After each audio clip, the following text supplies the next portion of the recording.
Okay, so to begin with, the way that I structured my talk was thinking about the different sorts of motivation. And the first one that I thought about was motivation through mentoring.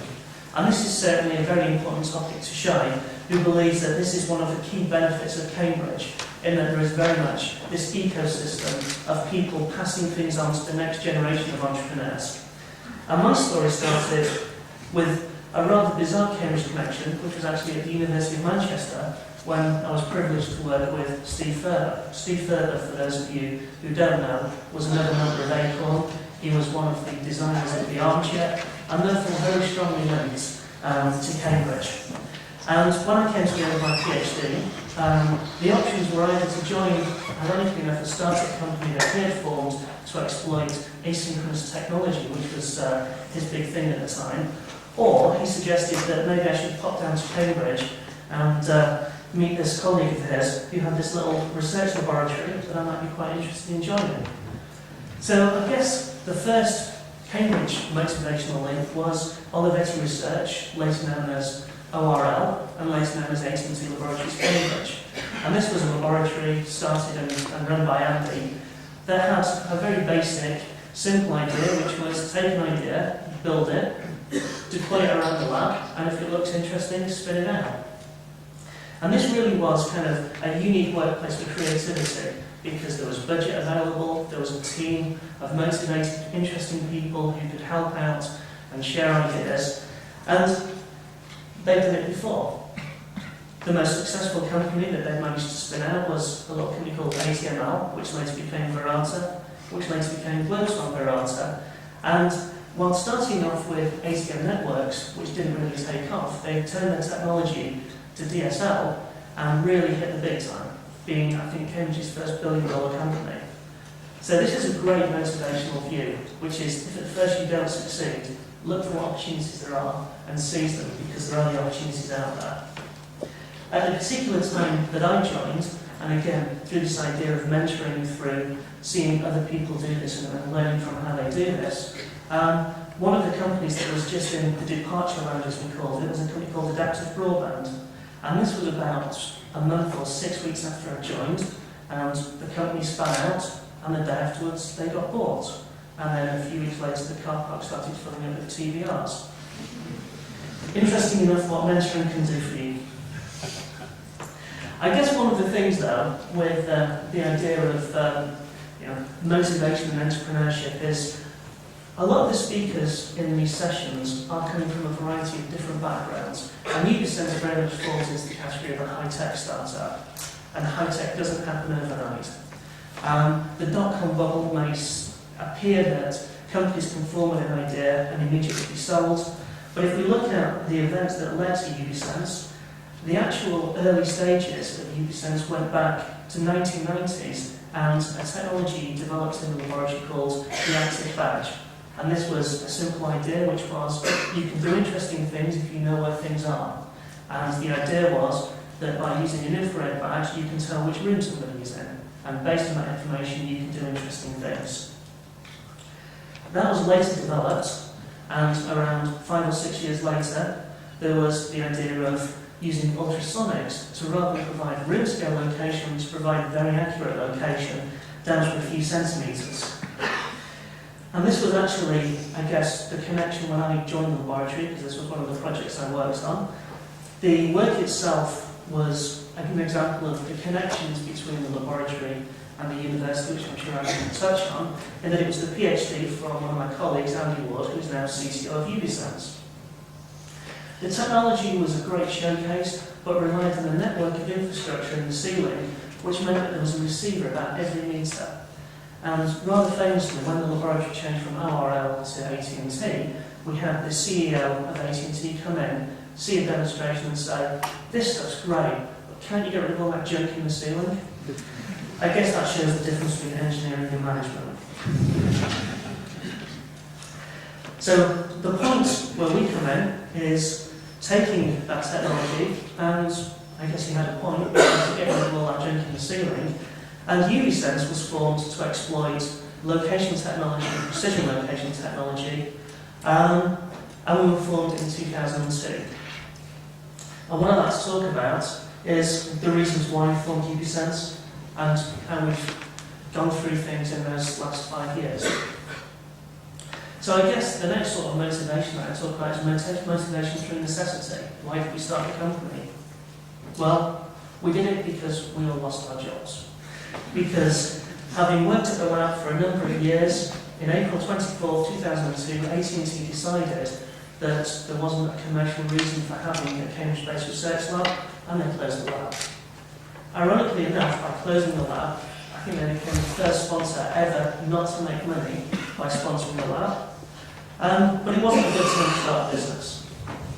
But the options were get a job or learn from the examples and try and take the work that we knew, we demonstrated to hundreds of people, and there was definite interest there, and see whether we can rescue something from the ashes. And that's what we did. And in fact, that's what a lot of our other colleagues did, and almost overnight, half a dozen companies were formed. Ironically, for a company that didn't actually have any commercial interest from the sponsors. And the reason for starting a company was really somehow 9 to 5 jobs just didn't seem interesting enough. The other thing is impending poverty is also a great motivator to do something. So a bit of the early history of Ubisense. Well, initially when we started up, we thought about taking the ultrasonic system and using that to form a company. We also called ourselves Ubiquitous Systems, which meant 2 things. One was we learned how to spell that an awful lot of times on the telephone. And the second thing was you find that when you go and visit clients, they never have enough space on the signs in the parking bays. We were fortunate enough that through our connections, and again to the Cambridge ecosystem, to be allowed to have an initial internship at a local venture capital company. And this was a really great thing that helped us get going because we could pay the bills and we could start to put together a business plan with market due diligence. And quickly we learned, unfortunately, the ultrasonic system was just going to be too expensive. However, fortunately, we'd been exposed to this new technology called ultra-wideband through a set of kit from a company who is now one of our rivals. And they had a box about this big that they called a tag. I don't know how you wear one of those, but such is the way with technology, you have to have the faith that you can miniaturize these things. We talked to these companies and they said that they have chipsets real soon now. Funnily enough, I talked to one of those companies 2 weeks ago and they said that they'll have chipsets real soon now.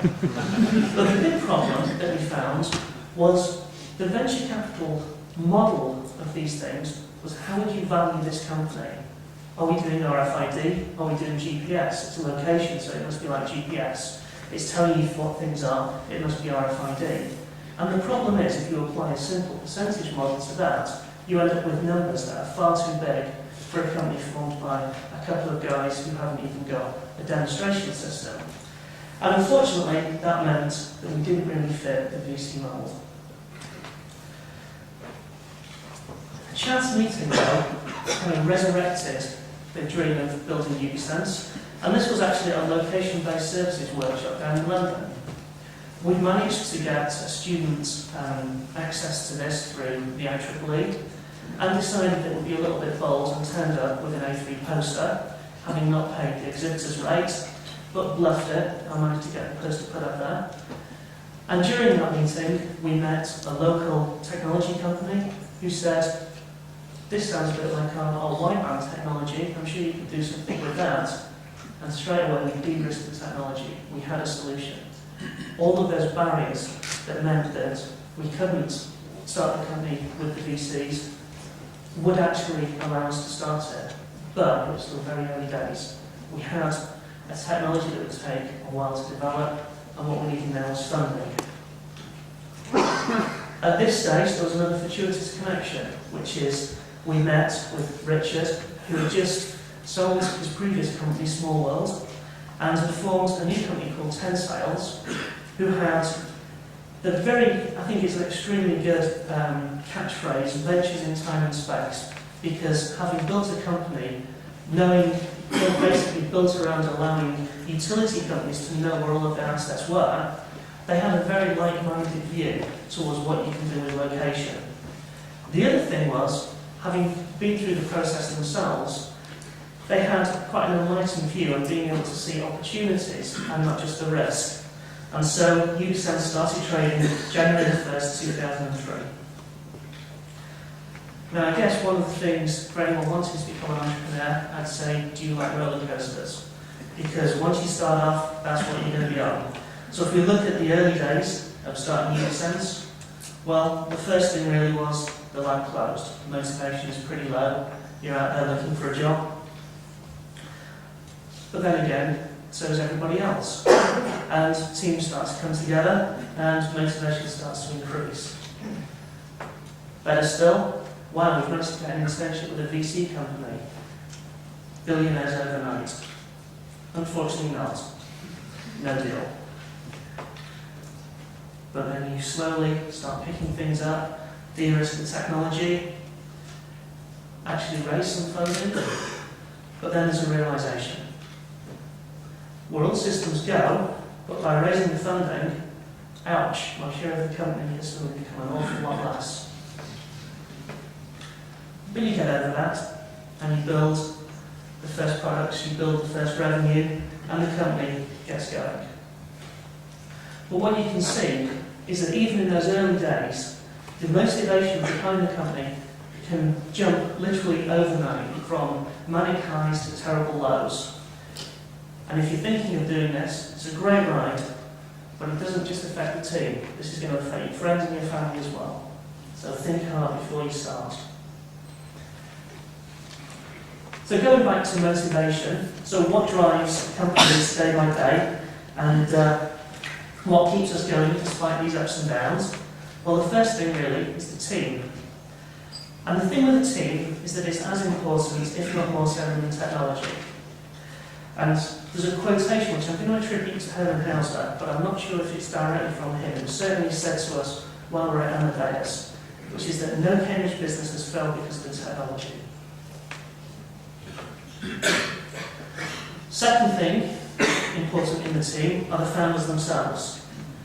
Because in order to found a business, you've worked with people, you've each got your own speciality, you've got complementary skills, you've got the motivation to support each other and push the business on. Of course, there's downsides, because you've got to keep that motivation there and you've got to keep supporting each other. Because you're that important to each other that it could be a potential disaster if you just lose one member of that core team. You've also got the management team, and in the case of Ubisense, we were extremely lucky in that we managed to find an already established team of people who'd worked together and had built businesses in the past, which allowed us to kickstart the business.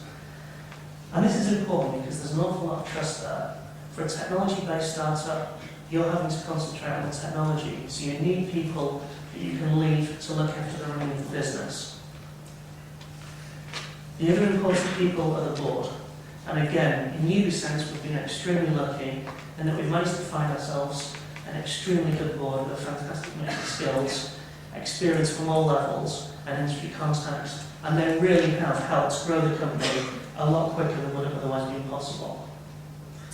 Last but not least, the investors themselves. I think one of the interesting things with the Ubisense model is that a lot of the investment that's got us to where we are has been local Cambridge angel investment. And for those of you who know Cambridge Angels and angel investment, the idea is that the people don't just invest their money, they also invest their skills and bring to the team an awful lot more than just funding the business itself. Best of all, and I think this has been, again, very important for the success of Ubisense, their motivation is very closely tied to that of the team. They invest their money for a reason. They want to keep as much of the company as possible and minimise dilution. And that's a very useful thing and very different to, I guess, VC-backed companies that want to throw as much money as possible and grow the business as quickly as possible. The next thing that I think is a strong motivation is the peer group, is the other people who were around at the same time when we started the business. And again, we're very fortunate that not only the direct spin-outs from AT&T Laboratories itself, but there were also a lot of other companies that also started around the same time. So these give a few names, and in fact there are links between these as well. But I think notable to focus on is that one of those, Level 5, has already merged with another company to form Solar Flow Communications, who seems to be doing extremely well. And one of the other companies that started around the same time, Alpha Mosaic, has been bought by Broadcom. So again, seeing success in peer companies keeps you going because it's a demonstration that there is still an active ecosystem out there. These deals happen, businesses grow, businesses merge, there is success.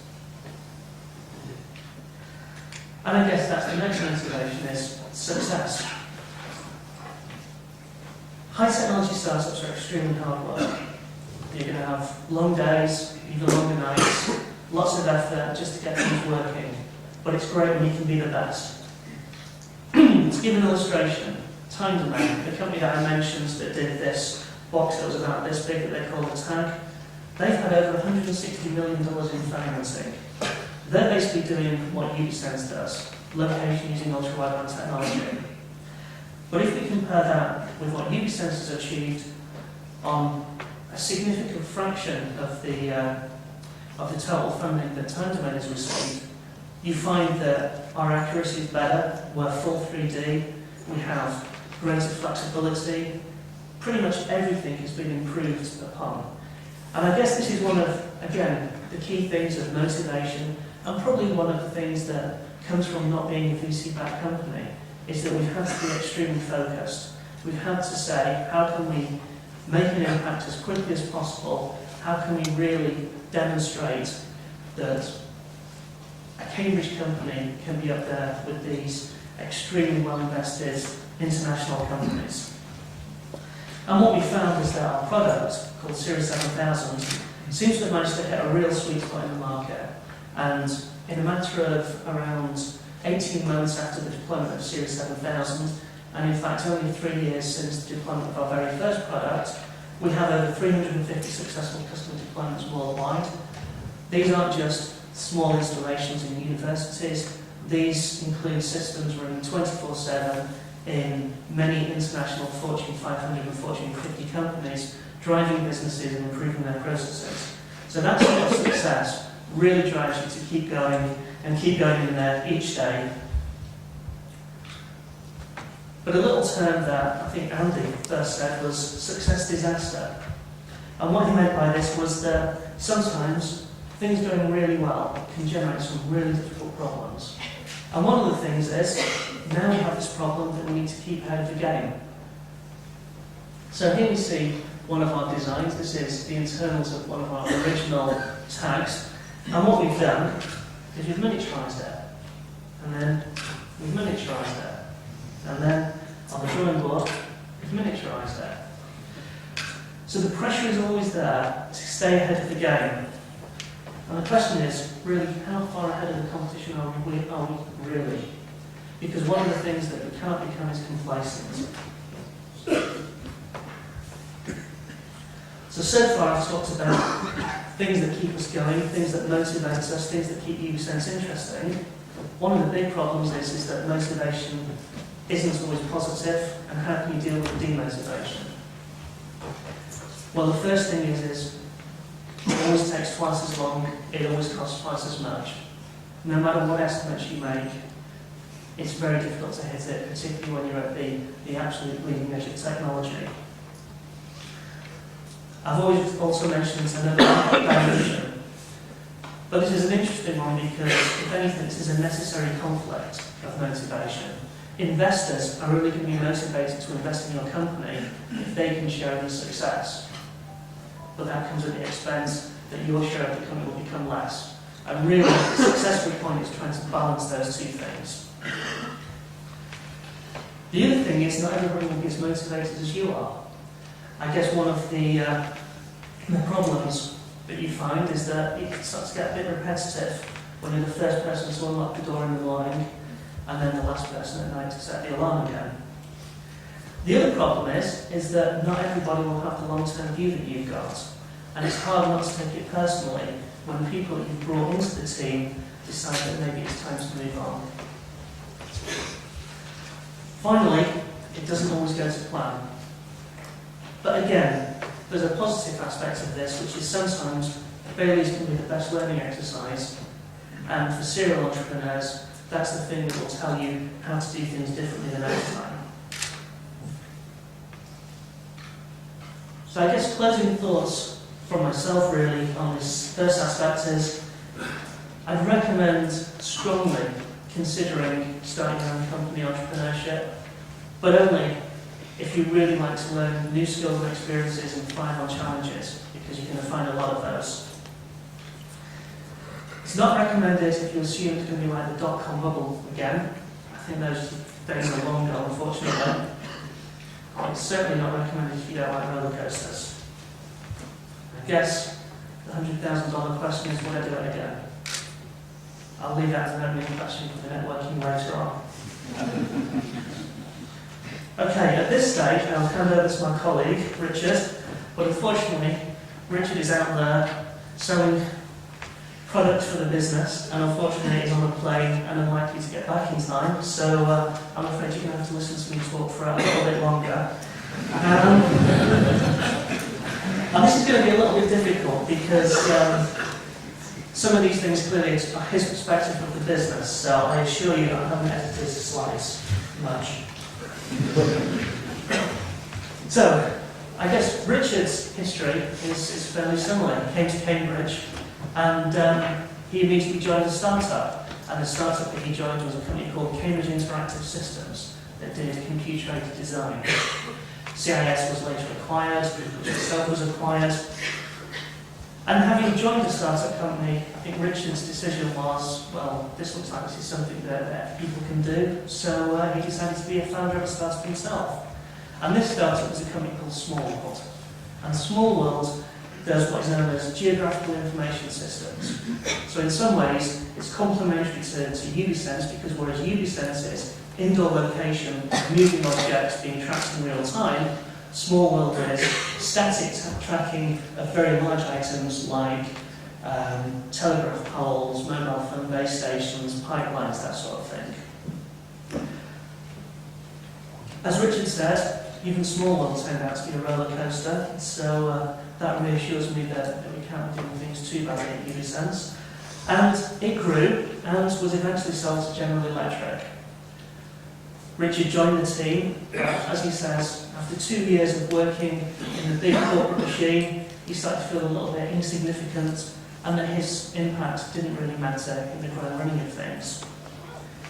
So he made a decision, and this decision has been questioned and continues to be questioned because he gave up a position in a large stable company, he gave up his salary and decided that what he'd rather do is go back to high-risk, unpredictable startup companies and sleepless nights. For those of you who know Richard, he doesn't sleep anyway, so I don't think that makes much of a difference. But the interesting thing is that I think there's an engineer in Richard, and I think he likes building things as well and gets as much enjoyment out of the creativity process. But as he says, the biggest thing is in life there are starters and finishers. And again, Richard, he's not a finisher, but he's a great starter. So this is the awkward bit. So we met up, and at this point he refers to a book, which I don't know if anybody's read, called Blink. And Blink is by Malcolm Gladwell. And the idea is what he's basically saying is that decisions don't have to be rational and thought out. Sometimes going with that gut feel, going with basically what your, he says subconscious, but for the psychologists around there, the unconscious self says. And really it's just instinctively knowing one decision from another and just going with your gut feel. And I think that's actually quite an interesting connection with being a startup, because one of the things that I've certainly learned is that sometimes there aren't necessarily right or wrong decisions, but sometimes the key thing is just making a decision and sticking with it, because that can often be more important than rationalising things and analysing things too much. So having met us, he seemed to do a good job and to ask the right questions and demonstrated that we could do this. So together we started the indoor GPS business, and as Richard said, it was just a small matter of engineering and getting things to market. And he says that you know, what he's needing is a good dose of luck. And I don't think luck is something that necessarily happens without intervention. Certainly, we've worked hard on generating our luck. And I guess the two key things were pushing through European regulation of ultra-wideband and getting out there to key customers, getting sites there, getting them referenceable, and then showing them to other customers for step and repeat.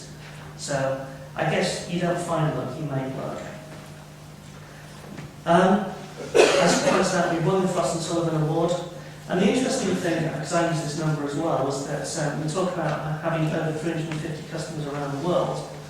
We gave a similar presentation on motivation, I think it was 2 years ago, and at that time we were approaching 200 customers. So pretty much doubling the business every 2 years, which is definitely something that keeps the motivation going. So as Richard says, what's next? We've got a world-class team, we've got world-beating products, we've got the board to back it. What happens next?